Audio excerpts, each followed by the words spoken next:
देखे फौजी गोरखनाथ कलर के सुना दुल्हनिया जब फौजिया इतना बात कहना गोरखनाथ दुल्हनी लगन कापे कल सैया आई एम सॉरी मुझे माफ कीजिए कल आप आजीवन ड्यूटी करिए मुझे कोई इतराज नहीं है। आज देखल जाए मास्टर साहब यही 15 दिन के दिन में फार्म भर गई ओकर रिजल्ट 9 महीना बाद आउट हुई। आज देखे धीरे धीरे छुट्टी समाप्त गोरखनाथ अपने वतन की ओर जाए के तैयारी के लिए तो यहाँ गीत बदल गई।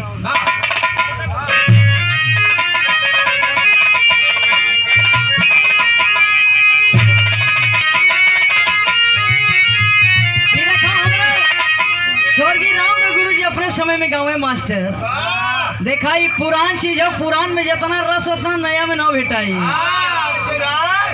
जैसे पुरान चावल भया पुरान गुड़ भया पुरान घी भया पुरान दारू पुरान मेहरारू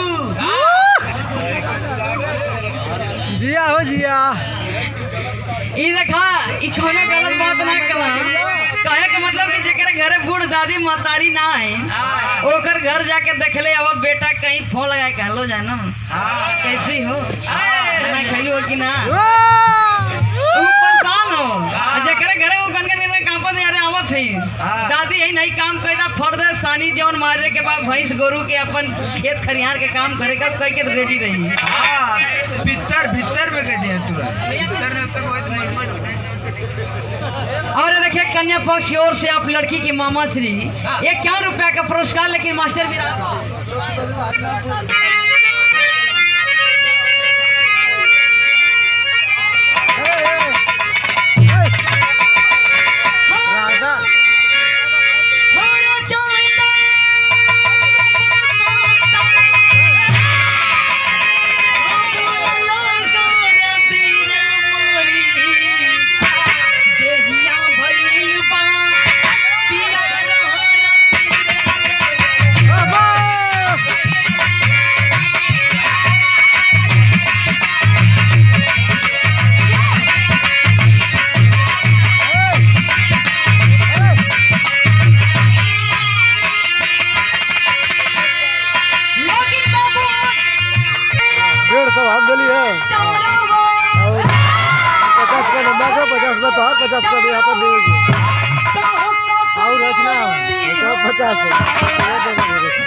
गौर करेंगे जिस मिट्टी पर हम और आप लोग आज स्वतंत्र होकर बैठे हैं यही धरती गुलामी की जंजीरों में बंधी थी। भारत माँ गुलामी की जंजीरों में बंधकर आहें भर रही थी।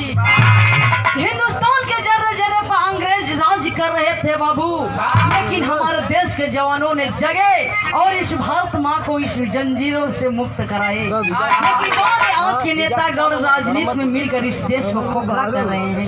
लेकिन आज जवान सोचे क्या सोचे बाबू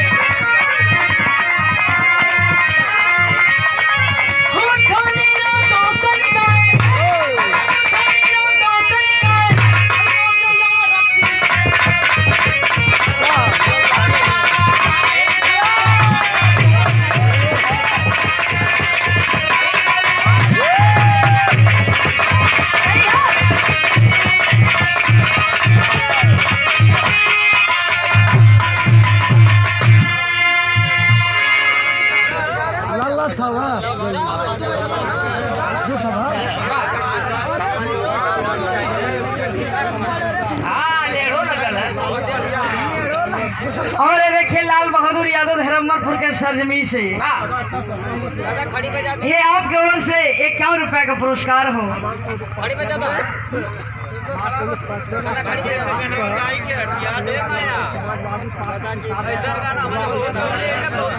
और देखिए हमारे आप चाचा श्री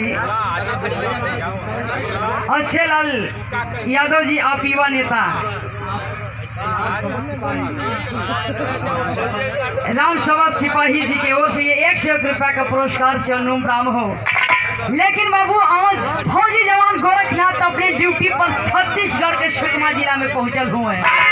जब उनका रेजिमेंट के जब साहब देखना शाबाशी देते हैं, शाबाश तुम्हारे जैसे वीर सपूत के ऊपर इस भारत माँ की लाज है बेटा। जाओ अपने साथियों के साथ रोड की देखभाल में निकल जाओ। आज बाबू गोरखनाथ अपने सब साथियों के साथ निकलत यहाँ गीत बदलते।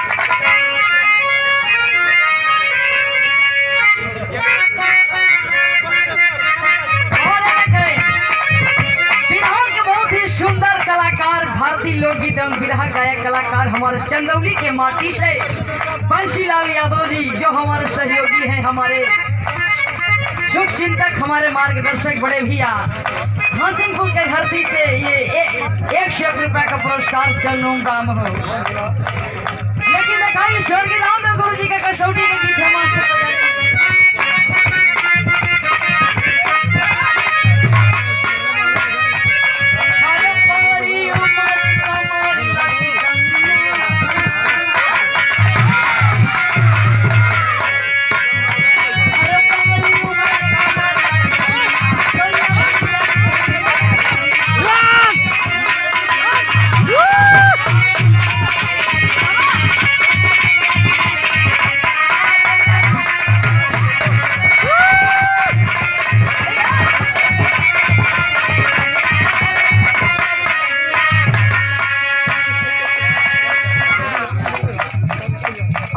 पंकज यादव कन्या पक्ष की ओर से आप लड़की के बड़े भाई 51 रुपया का पुरस्कार भैया के प्राप्त हो। लेकिन आज हिंदुस्तान का वीर सपूत चल हुआ बाबू अपने वतन का देख रेख करे खातिर कैसे चलनी तो जवान का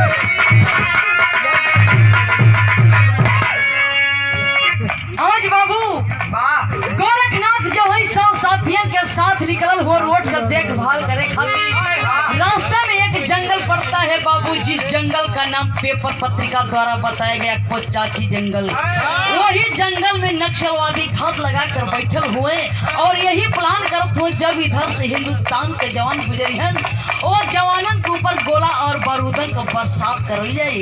बाबू अपने प्लान के अनुसार वैसा ही करते हैं। जो ही हमारे हिंदुस्तान के जवान उस मार्ग से गुजरते हैं, नक्सलवादियों ने हमारे देश के जवानों के ऊपर गोली और बारूदों की बरसात करते हैं। लेकिन हमारे देश के जवान भी पीछे नहीं हटते, मोर्चा को संभालते हैं बाबू। लेकिन अफसोस उस लड़ाई के मैदान में हमारे देश के 6 जवान शहीद हो जाते हैं। जब 6 जवान शहीद भैले बाबू, यह दृश्य देखकर गोरखनाथ क्रोध में अंगार हो जाते हैं। जब क्रोध में अंगार भैले तो यह कसौटी का गीत लगी मास्टर। और देखे अशोक यादव पियरा आजमगढ़ के सरजमी से 51 रुपया का पुरस्कार से अनुमराम हो। लेकिन मास्टर आजा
अरे देखिए पाथर यादव उर्फ चिंगारिया आपकी ओर से ये 21 का पुरस्कार चरणों में राम हो। लेकिन हिंदुस्तान का फिर सबूत कैला का बाबू भाव लगा।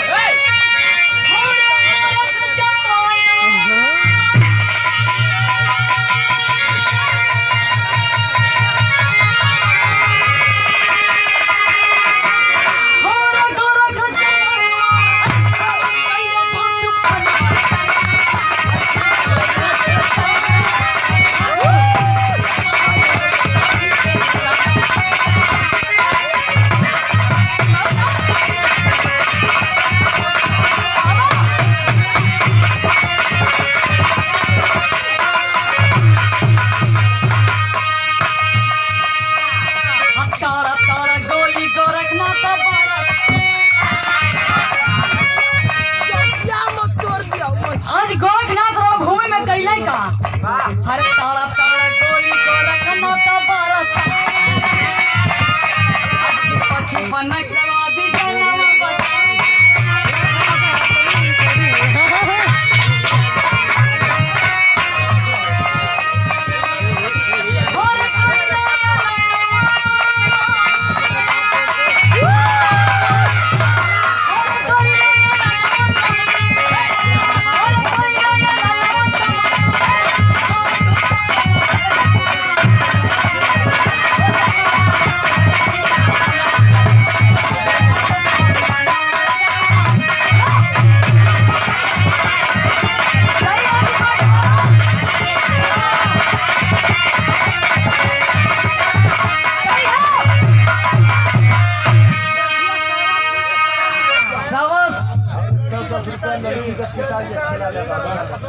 ये देखिए लड़की के आप पिताजी की ओर से ये 151 रुपया का पुरस्कार चरणों में राम हो। आज बाबू गोरखनाथ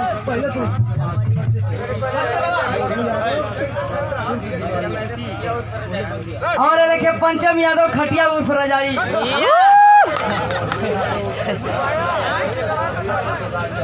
खोड़ू यादव जुगाड़िया भैया की ओर से बहुत रुपया का पुरस्कार जुगाड़िया।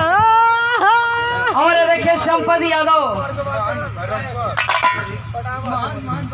महान बहरियाबाद के सरजमी से 1 रुपया का पुरस्कार भैया बस एक में। लेकिन कवि जी विधान शैली में भाव लिखत में मास्टर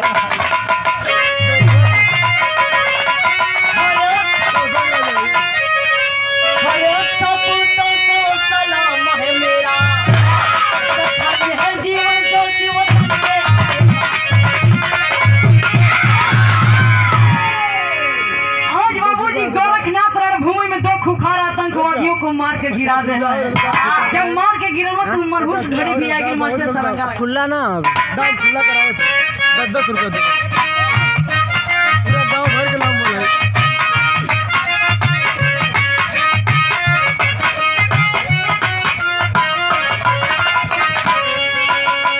नक्सली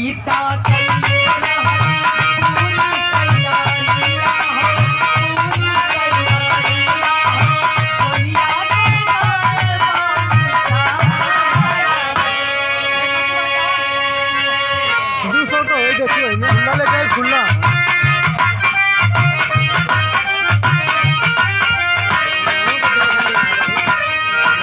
के निशाना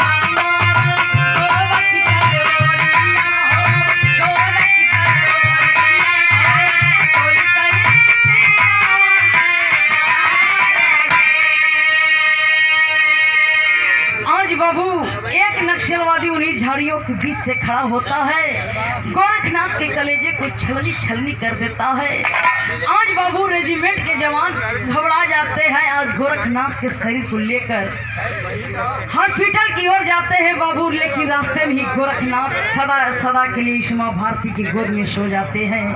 लेकिन बाबू इधर मरला का खबर जब चंदौली के सरजमी पर आई हो, आज लाश आई बात चाँद थे गाड़ी से बाबू फौजी जवान आज लेकर बूढ़ेपुर के सरजमी पर जब पहुंचले तब भाव बदल गई। आज गोरखनाथ के दरवाजे पर बाबू हजारों हजारों की भीड़ लगी है, लेकिन आज वो वही भीड़ के चिरते हुए आज ताबूत के तरफ बढ़त है मतारी और दुल्हन और ताबूत से लिपट के बात करते मास्टर बहाव बदल गया।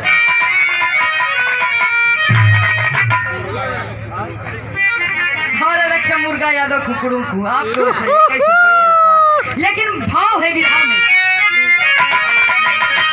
हाँ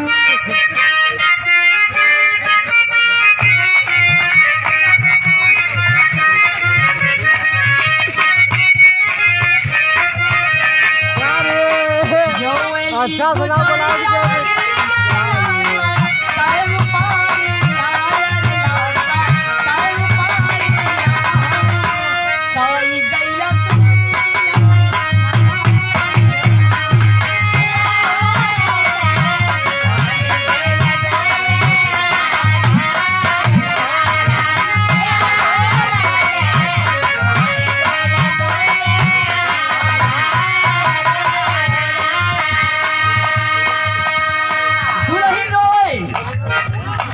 डूबी गई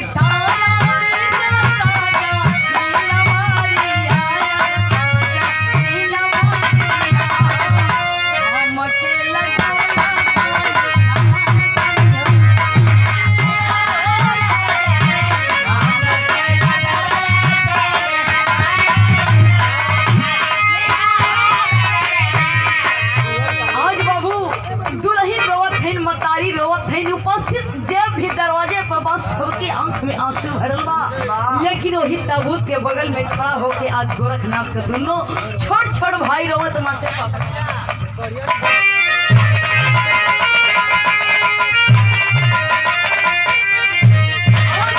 गोरखनाथ के दोनों छोट भाई हो भगवान को लहना दे का कहे मास्टर।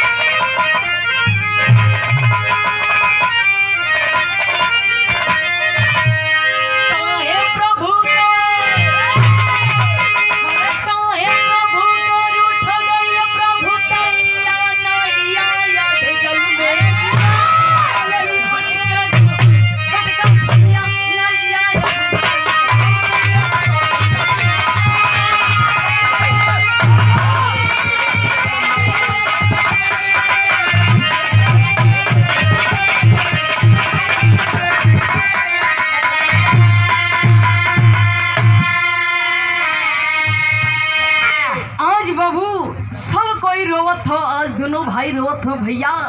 पिताजी के तो ना देख ली जा, लेकिन कभो महसूस ना भल कि हमन जटुअर ही जा बिना बात कही जा। हर चीज को सुख देला भैया, हर चीज को प्यार देला, लेकिन गाने का प्रमाण आल्हा में दिया जाता है।